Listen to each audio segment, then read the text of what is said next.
I bought in red states. I bought in blue states. I bought in small towns and large towns, in Seattle and Houston, and in Stephenville, Texas, and Union, Washington. Populations of 1,000 to populations of millions of people. What makes a good market? Why do certain markets work so well for investment and others don't? And why do so many people have such a narrow box for where to invest?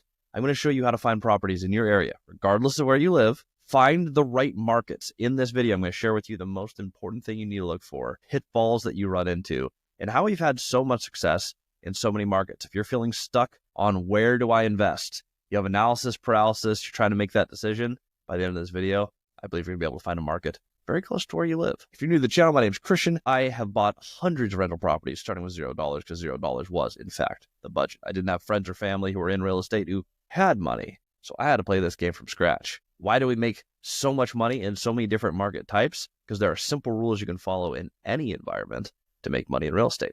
Let's start with the most important piece, supply and demand. You're providing housing for humans. Now, there's a lot that goes into that, and of course, we want to provide excellent housing for excellent people. We want to be great landlords. But taking it down just to the economics, humans need housing. So if we're providing housing for humans, we probably want to look at places where there's more and more humans over time. If you're in a market where people are moving out, buildings aren't usually falling over at the same rate, which means either rents increase or more commonly, there's just more vacancy in your market. If you want to stay occupied, you want to keep your income up, you want to grow over time, decreasing population is the one thing you want to avoid. So how do we stack the deck in our favor? Let's look at markets in our area where people actually want to live. If your product is housing for humans, where do humans want to live? Look around you for areas that have stable jobs, that are exciting places, places where you could imagine living yourself. I'm not saying you have to move out there. I'm just saying, could you imagine living in that area and wanting to live in that area if you were in your tenant's shoes? There are markets that are just really, really rough. My buddy invested in a town called Gary, Indiana. For a long time, it was considered the murder capital of the world. I don't know that a lot of people are going to want to live there for a long period of time. Now, maybe it's looking better today. I haven't viewed that market in a while. The point is, that would not be my first choice of market. I'm going to look at places where people want to move, which is going to drive up pricing. You can do this for free on a site called worldpopulationreview.com. Great example, city of Stephenville, Texas, where I own over 100 rentals. Look at that graph over time. Consistent growth. No points where this has ever declined. People like to live here. This is the first thing you want to do. This is completely free. This takes you just a few seconds. Stephenville, Texas, Erath County. It's not a ton of population. We're sitting a little over 20,000 people, but steadily growing. The next thing we want to know is, why is it doing so well? Now, I drove to this market, and it is a beautiful town with lots of stuff happening and a ton of development. Well, that's really encouraging. When you drive around, you're like, I understand why people want to live here. That's a great first sign. Here's the other factors that we found, doing a little bit more research. Their college, Tarleton University, went Division I. They are doubling the size that they were when I first found that city. They were a 15,000 person college moving towards 30,000 students. Now, if you have 30,000 students in a population that has like 25,000 people, what does this mean? There's a lot more people than actually show up on worldpopulationreview.com. You have a whole bunch of students who are going to be there through the year. Some of them live there full time. Some of them don't live there full time.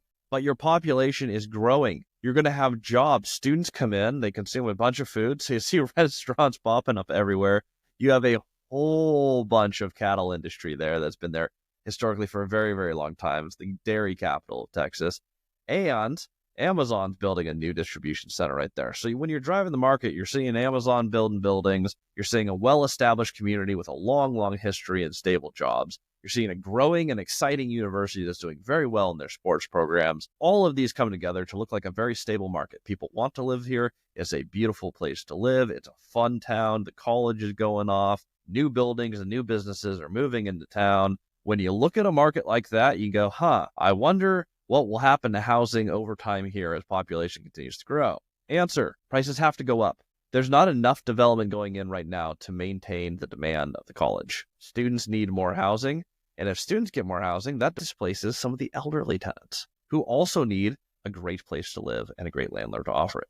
If you want to provide great places for great people, go where there's high demand. It's going to make it easier. By the way, update on the magic mind journey I've been sharing with you guys. This stuff has helped me get more creative on deals than I could have ever imagined. You may notice this is empty. That's because I'm completely out. I have a next order on the way. I have finished my second set of the morning and nighttime routine. Here are my results. I am more creative and awake during the day. I do not have caffeine crashes anymore because I'm not drinking nearly as much caffeine, though I still do that coffee meeting I like to do on weekends. At night, I sleep deeply, I sleep consistently, and I wake up feeling rested without being groggy. Like so many other things make you feel just like absolutely just like a zombie in the morning. This doesn't do that. I wake up, I'm ready to just jump out of bed, grab the morning shot, grab my computer, get back to work. If you guys want to check this out again, the discount link is below. www.magicmind.com/theownerjan. And for those who want to bash on landlords for like, wait a second, you're just going to raise the price on people. As the market appreciates, the prices will go up. If you have the cash flowing real estate, you need cash flow to keep the buildings nice. If you actually want to be a good landlord and not a slumlord, you need to actually optimize for a business that does make money, so you have excess money to reinvest back into your properties. So that's number one.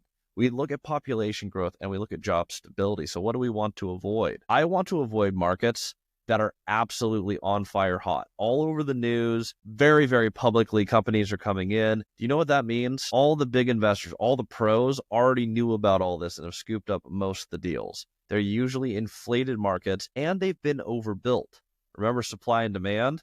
They oversupply. When you learn, oh my gosh, all this development's coming in here, this is a super hot market, developers go crazy and they build and they build and they build. And what happens? The market slows down at some point or it just stabilizes, but they kept building. So now we have an oversupply, vacancy increases, and in extreme cases, rent will even begin to drop. If you have less people paying less money in your building, that's a huge bummer. So even in a hot market with population growth, if it is all over the news, if it's a prime market that everyone else is investing in, my recommendation, skip it. Move on to the next. It's the little towns like Stephenville, Union, Washington, Moses Lake, Washington, or even a little north in Ephrata, Washington. These towns I have made so much more money in so much more consistently, not just because they're small, because not everyone's looking there. They have all the fundamentals, population growth, expanding economies, job expansion, but there's not a million people trying to invest in the same market. Have I made a lot of money in big cities? Absolutely, but those are few and far between. And they're excellent individual deals. My focus and my strategy has been mostly on mid and small size markets. Maybe near the big cities, an easy drive. Stephenville, Texas is an hour and a half out of DFW. But it's off to the side. Other people aren't looking at it as aggressively. And as a result, you can come in and absolutely dominate your market. So what would your next step be? My next step would be look at where you're at. You're looking for competitive advantage. Sure, you can choose an out-of-state market. But how much easier is it to touch your property, to manage your property, to successfully be a landlord on a property that you can actually see, touch, and feel? That's why most of us invest in real estate, because it's real. You want to have a real property. You want to be able to dive in, understand what you're looking at, and go buy yourself some real estate. I would start where you're at. Look around your market and go, okay, I live here within a 2-hour radius of myself, maybe even a 3-hour radius. Are there markets that I'm excited about that I think fit this metric, that have consistent population growth that I could drive to, that not every other person and their sister is building and developing in? Is there a market within 2 or 3 hours of me, maybe even less, where there are people who own rentals that I don't yet own? Could I go out and network with people who own the rentals that I would one day like to own in a market that I am very, very excited about? This is how you choose your market. Get the place that you have the most advantage, great population growth, some fundamental job growth, and stop stressing about finding the perfect market or the perfect timing. If you invest in a place where population is going up, what will happen is over time, that population will push up rents. It will keep your occupancy very, very high. As a result, you will make a ton of money on this exact strategy. If you replicate what I did and you keep it very, very simple, you can stop the analysis paralysis, move forward. Choose that market, choose one or two, and start finding yourself some deals. And again, link is below for Magic Mind. Check this stuff out. This has been a huge, huge part of my journey. It has helped me be more creative. And as a result, I bought the biggest and best deals I have in the last several months since I've started this journey. We've closed on them. We just went under contract for a huge 76 unit opportunity. I am so excited about this stuff. I want to share it with you below. Again, that is www.magicmind.com/theownerjan.